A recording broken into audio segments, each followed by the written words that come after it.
now live. Hey, everybody. So, let me see. Let's go Nolan style. Right there. So, hey, everybody. I think it might end up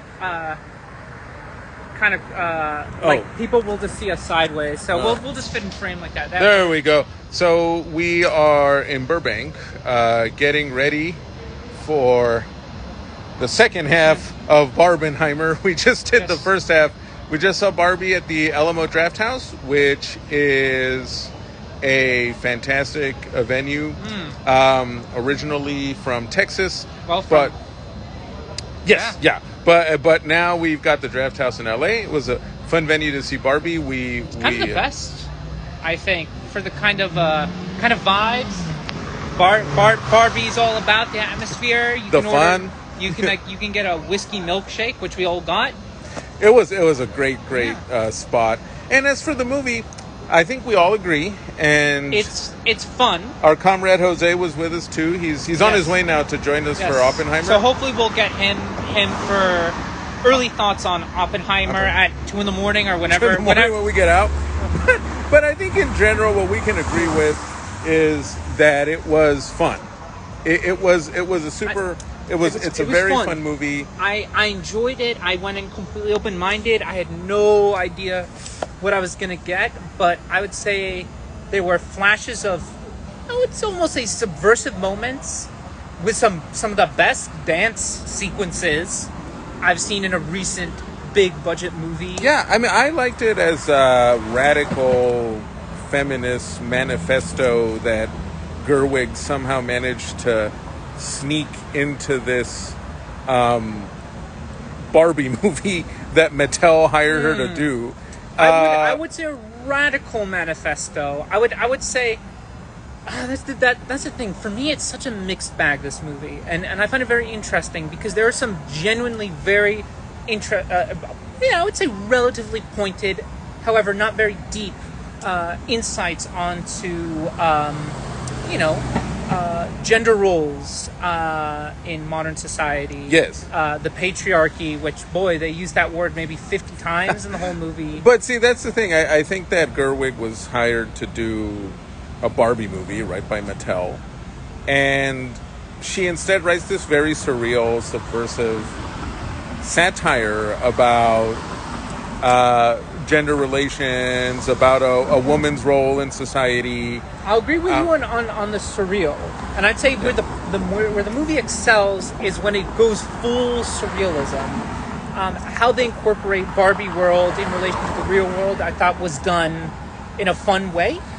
Because as Elsie pointed out, because we had a small discussion driving over here, it could have just been a straightforward movie where Barbie just exists as a real person. But she decided to not go down that route. And when she decides to play with those elements, I think is when the movie works. When the movie doesn't work is how it incorporates, or at least one of my biggest criticisms is how it incorporates the real world, and in fact how it doesn't do enough of that in order to justify the ultimate, or the pinnacle, the climax of the movie. Well, I think because the challenge, right, is how do you do a Barbie film incorporating the Barbie iconography and the Mattel iconography and all the things that are famous to the idea of Barbie as a product, while making it into something more, right, into a kind of. And I don't know, maybe some film buffs will want to throw potatoes at me if I say it was kind of a Fellini-esque romp in some moments. Like it becomes a kind of like Fellini-esque romp that uses the whole idea of Barbie to comment on many things. Some get a bit clunky because I think she's trying to cram a lot into the script and she's trying to balance the adventure movie part with the satire. But what works in it really works. So, for example, I really enjoyed how the third act becomes an interesting commentary on the nature of misogyny for some people, and how misogyny sometimes roots itself in how men feel vulnerable men. vulnerable, so we'll get into entitled, it more, because we are going to do a Do We Recommend episode on both of these movies, because I think there's more to say. But where I will agree with Elsie, when the film does get into those elements, that's when I'm like, okay, I'm digging this, and using Ken and Barbie to examine them, especially how, for example, incels might become very misogynistic due to feelings of vulnerability, inadequacy, and how that, through the patriarchal systems we have now, how they can fall down this rabbit hole. I would actually say most guys should take heed to some of the stuff the movie talks about in terms of, to not spoil for anyone who hasn't seen the movie, but it does dive into this idea that when guys feel rejected, or when their advances aren't reciprocated, they then tend to find solace in these misogynist ideas. Someone's asking us for directions right now. No. Wait, which restaurant? Oh, I have no idea, man. Sorry. I have no idea. We're from Santa Monica. Well, we don't have that restaurant there. But yeah, we'll get into these things more. But as I said, it's so interesting for me because it's a real mixed bag. And yes, I get what Elsie's saying, that yes, it's ultimately a Barbie movie. But, and we'll talk about this in the Do We Recommend, I think the reason that I feel like I can get into more of these criticisms is exactly because she does, it's not just peppered in, she actually does make an effort to make a pretty good statement, include some interesting themes. And with infectious energy. I'll say, the energy of the film is fantastic, it's infectious. And it's not, there are cringy creative moments, for sure, but the tone generally has a very great tone, and I came out kind of energized. But that's why I think it's such an interesting film. I'd say it's overall very fun. I enjoyed it, but it's mixed in with some very funky elements. I would say you would agree with me on this point for the most part, that when the movie stops to do just straight up dialogue, it's very unnatural, and you can tell it feels very much white noise, that like a lot of people are just saying things, a lot of big words thrown in, said very quickly without showing the things. I will say some of that worked for me, just because I thought the dialogue, when it worked, it crackled, it snapped, it was again very energetic as a satire. Sure, but not when it stopped. Not when it was like the pseudo monologue. Well, I'll say like the third act, I think she tries a little too hard to have the movie pause to explain what it's about when it's already been shown.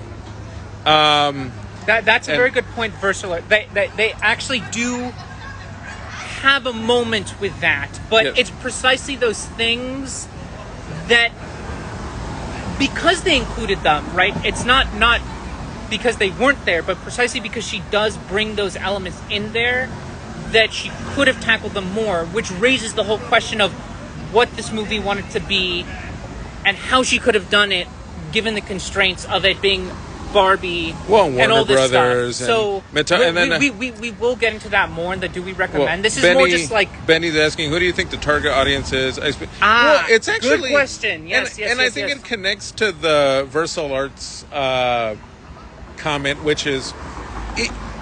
I don't know. I actually think a bright kid will get it. I think a very bright 11 or 12-year-old will be into it. People will. Yes, but I think in terms of something you mentioned earlier, Greta Gerwig is herself a millennial. And so she's 37, somewhere between 38, 35 and 38. She's like 30, and so she grew up at the apex of Barbie as one of the defining toy brands.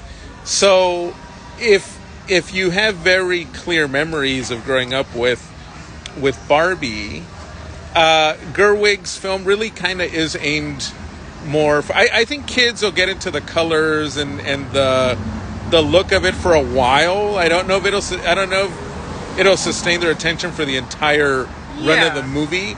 But this does feel more like a kind of combination of satire and nostalgia, Yes. where grown-ups will probably get much more out of it because it's almost a commentary on what shaped the world that Yes. millennials grew up in. If that makes sense. If it sounds Yeah. a little clunky how we're trying to explain it, that's because the movie is trying to do quite a few different things.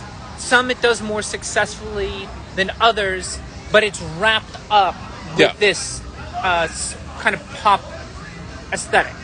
And we will get into that more in our podcast episode, and I will specifically, at least me, into why I think you can be a little bit more heavy-handed with some of the criticisms I have, and I think Elsie will kind of go into why that isn't necessarily the case. Yeah, overall, I think we enjoyed it. I think just where we differ is, I think and I don't think we differ too much on this point, which is I think it's admirable Yes. that she wasn't afraid to be subversive with her ideas in what could have easily been a stupid, especially big budget. There were moments that she cash definitely grab. got away with, like certain, I'd say, jokes or certain lines where you're like, oh wow, Yeah, in jokes about even Wow. Mattel and corporate culture she itself. literally yeah. got this in the movie. It's like in Matrix Resurrections when That's a good Agent comparison, Smith yeah.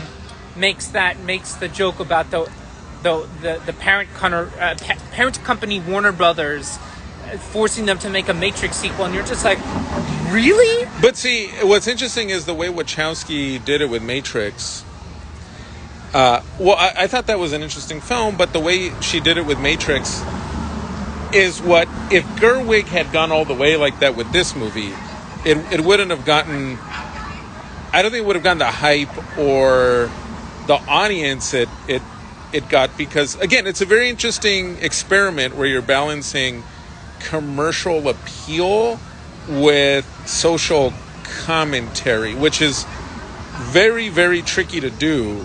And it's almost miraculous, some of the things she gets away Yes. with in the movie. Which is why I say it's such an interesting mixed bag for me overall. Overall enjoyed it, but a mixed bag. I'd say it's not. And then, if a friend group wants to go see it, totally. But like on my own, it would be a movie. Let's say that I would want to watch specific sections of the movie, Yeah. not the whole thing again. Well, and Benny says, perhaps this is a purposeful way for Mattel to graduate from their old-fashioned gender binary imaging and grow into a more contemporary brand. Of course, sure, dude, yeah, you sure, have to no, remember, totally, yes, It's produced yeah. by Mattel. Obviously, they have an agenda, so I guess when they see the movie, And, yes, they'll let certain things And slip. honestly, I mean, look, frankly, I think it's admirable that it is almost 100%. And we had a discussion on this. I think it is 100% a women's film, which, of course, I think anyone can enjoy. But it is, in terms of its structure and its tone, very much a women's film. And I think some of the men reacting to it in a very hostile... Certain, let's say, more conservative leaning personalities, I think losing their minds. I think they just don't like the fact that the movie just presents a very Which we'll get into important more in the ideas episode, because- about gender Yes. binaries, gender disparity, behaviors that are especially common with males that we actually don't see explored that much in movies. And now we'll say that it was explored, and this is the last thing I'll say now because we'll dive into it more. It does explore. If you're expecting like a super deep exploration into these themes, you're not. But it's in there. It's just a little bit under surface level. It's in there enough in the DNA that it works. Okay, let me put it this way: you're not getting a Tarkovsky reflection on the Barbie entity as a plastic doll and what that. Well, then it wouldn't make money. Then it wouldn't make. It would only be at the was Lemley or good. something. So yeah, we'll share more thoughts on that early next week. I think is the plan, or mid next week. Yeah. So next week we'll release a fuller episode on the whole Barbenheimer phenomenon. And but yeah, I'll just say that honestly, like Versal Arts just said, take it like a man. Yeah, no, honestly, we both approached it with open minds, and we found a lot of that. We actually laughed at certain. Well, here's jokes, the thing. I think the movie freaks out certain men because it doesn't matter. Okay, I'll put it this way. It doesn't matter how much of a nice guy you try to present yourself as, even if you're genuinely a nice person. I think a lot of the elements in Ken are things that men in general just unconsciously or consciously manifest or deal with. Totally. And we don't like to see that in a comedy. Like, we don't like to see that in a satire that's from a feminine point of view. It's basically all from the female gaze, which is important in a blockbuster, especially in contemporary blockbusters. And yeah, we'll get into that. Yes. We'll get into that next week. We'll film it with our. Let's put it this way too, especially with Oppenheimer, you can consider that kind of an epilogue to our 2 parts Watchmen retrospective, but also talking about movies that deal with the imminent nuclear threat. So Yeah. that there too, and then some of our concerns, kind of unraveling a little bit more on The Ukraine what worked war. in the movie, Barbie, and of course Oppenheimer. No, but absolutely. in Barbie, stuff like that. But I'd say overall fun time.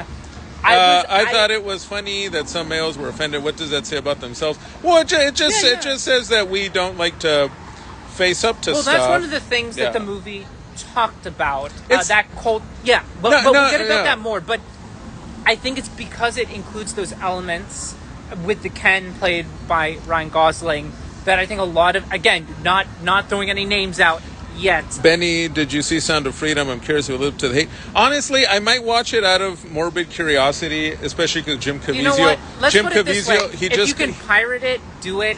Because the thing is, even if you check it out of morbid curiosity, is this something you really want to contribute money well, to? Jim Caviezel just called Trump the new Moses, so No, I don't know. If, No. Didn't he? No, I thought Caviezel said that he's Moses. No, He's Jesus and Trump is Moses. So after, I don't know. I Don't worry, it's- we'll throw a couple jabs at that. Yeah, but, well, we'll throw. So maybe I'll check it out. probably not an comment in, episode. yeah, about but it. we'll comment on it's.